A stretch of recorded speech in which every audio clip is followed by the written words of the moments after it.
안녕하세요. 한자 삼락의 심연진입니다. 한자 삼락에 오신 여러분 환영합니다. 오늘은 10월 28일 월요일이에요. 이 10월에도 마지막 월요일이고 또 월요일 출발이 좋아야 한 주가 기분 좋게 끝나잖아요. 그죠? 그럼 저랑 기분 좋게 같이 공부해요. 제가 준비한 거는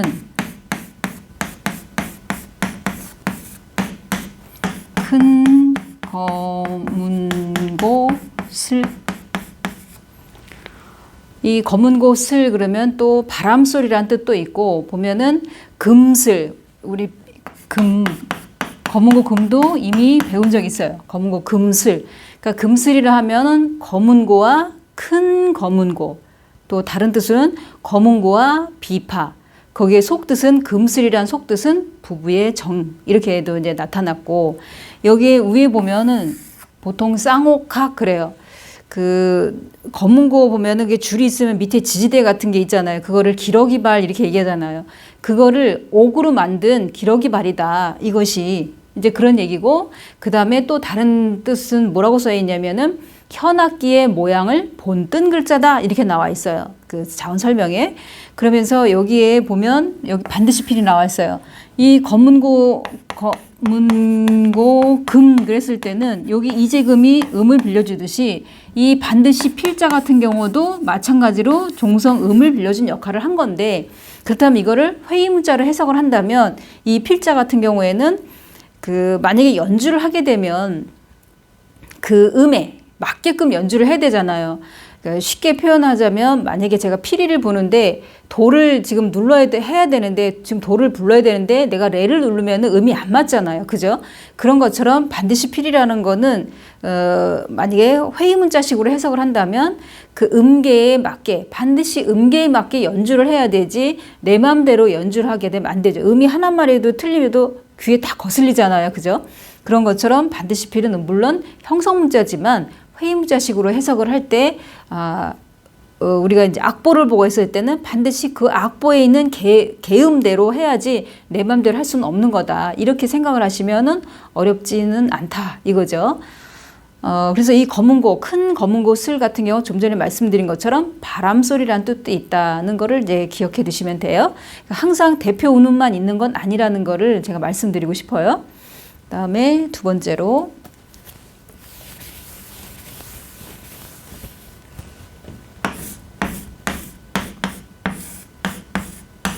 이거는 심할심.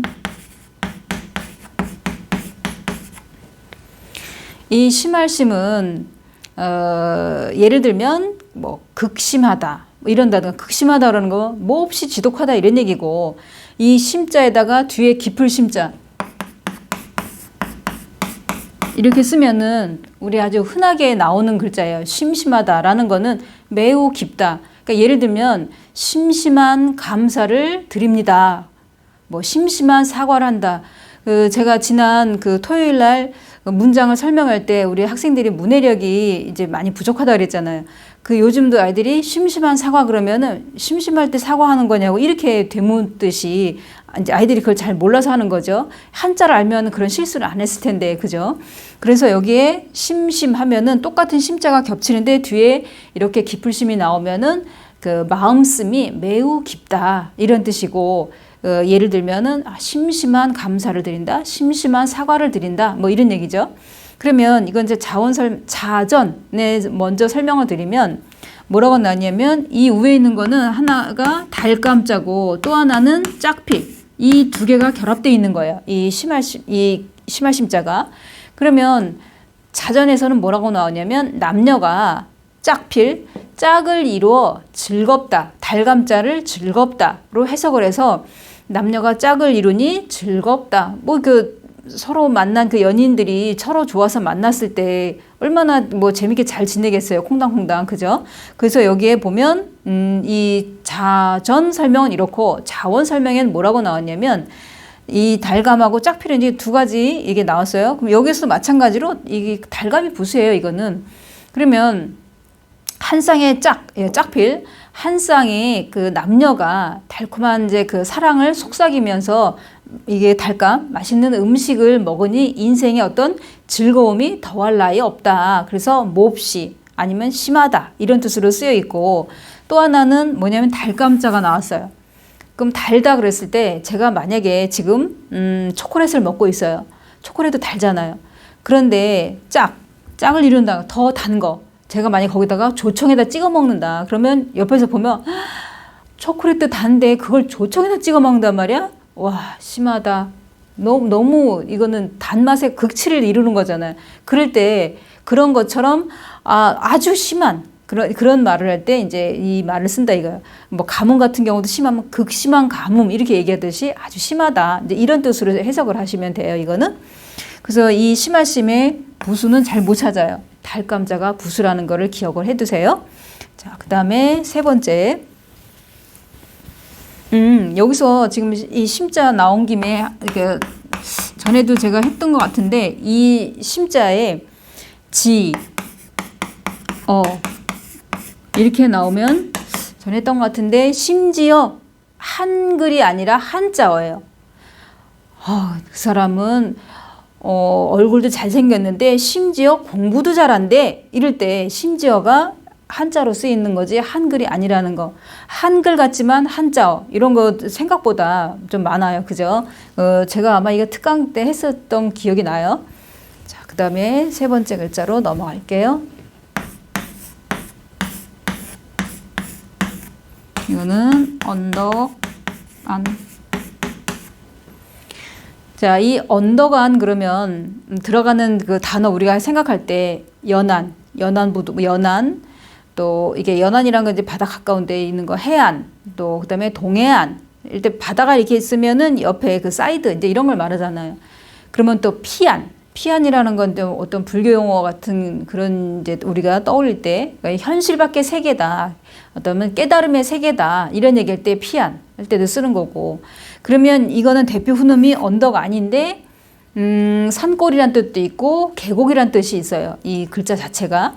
그러면 여기에 딱 봐도 산이 나와 있잖아요. 산. 계곡에, 우리가 여름에 계곡에 놀러 가면 거의 이 사이에 이렇게 물이 흐르는 곳이 많잖아요. 차가운 물, 산에서 나오는. 그러니까 산이 나온 거, 산골이라고 그래 있고. 그러면 여기에 중간에 나와 있는 이거는 낭떠러지 바위. 여기 점 하나가 있으면 어목, 그래서 집, 아니면 장소가 넓은 곳, 사람이 많이 오가는 곳과 관련되어 있는 게 나온다 그랬는데, 이거는 바위는 없어요. 밋밋해요. 이게 낭떠러지 바위를 말한다. 그 다음에 여기에 있는 방패간. 방패간은 음을 빌려준 역할도 하는 거고, 여기 쓸 때 주의하셔야 될 거는 여기에 이렇게 썼는데 꽃짝 내려와야 되는데 여기를 살짝 올려버리면은 이거는 어두서 우가 돼요. 그러니까 쓸 때 주의해야 돼요. 꽃짝 내려와야 돼요. 꽃짝 내려와야만이 여기 받침, 이 방패간하고 니은 음을 빌려준 형성문자다. 그럼 이거는 자원풀이에서는 뭐라고 설명이 되어 있냐면, 벼랑이 파이고 그 다음에 깎여서 낭떠러지가 된 그 모양을 말한다, 이렇게 설명이 되어 있어요. 그래서 이거는 우리가 생각할 때 산이 나와 있으니까 우리가 계곡 연상을 해보면 계곡을 이제 거슬러 올라가다 보면 산 틈 이런 사이에 그 바위 이런 틈에서 물이 흐르는 거잖아요. 그죠? 그러니까 산이 나와 있고 그다음에 바위. 계곡에 가면 바위 흔하게 볼 수 있잖아요. 그죠?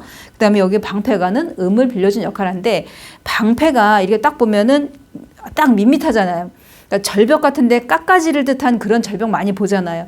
그런 것처럼 낭떠러지 같은 경우에는 저 꼭대기에서 이렇게 내려다 보면은 우리가 보통 그렇게 얘기하잖아요. 깎아지를 듯한 그 바위다, 이런 표현할 때, 그러니까 방패처럼 밋밋한 그런 거를 의미하기도 하지만, 여기서 지금 말씀드린 것처럼 음을 빌려준 형성문자다, 이렇게 기억을 하셔도 되죠.